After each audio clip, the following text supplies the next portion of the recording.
जैसे ही हम इस बल्ब के स्विच को ऑन करते हैं तो यह बल्ब जलने लगता है।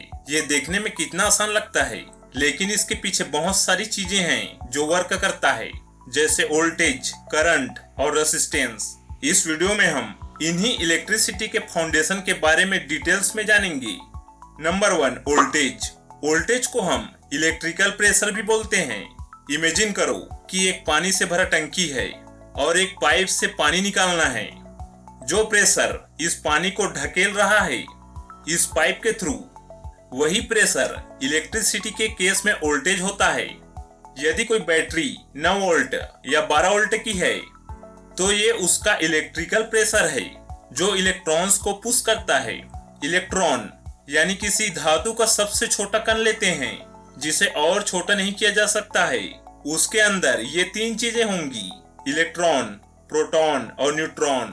ये वही इलेक्ट्रॉन है जिसे वोल्टेज पुश करता है। Number 2, current. करंट का मतलब है इलेक्ट्रॉन का फ्लो।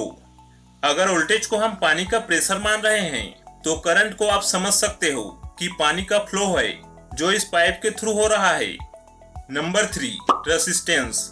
रेसिस्टेंस का काम होता है करंट को रोकना या स्लो करना। इसे एक रियल लाइफ एग्जांपल से समझते हैं। यदि आप रोड पर 40 की स्पीड से बाइक चला रहे हो और रास्ते में ब्रेकर आ जाता है, यही ब्रेकर इलेक्ट्रिकल के केस में रेसिस्टेंस है। यदि ब्रेकर छोटा है तो बाइक को थोड़ा कम स्लो करोगे और ब्रेकर बड़ा है तो पूरा स्लो करना होगा। इलेक्ट्रिसिटी भी इसी प्रकार काम करता है। यदि रेजिस्टेंस ज्यादा है तो करंट का फ्लो कम होगा और रेजिस्टेंस कम है तो करंट का फ्लो ज्यादा होगा।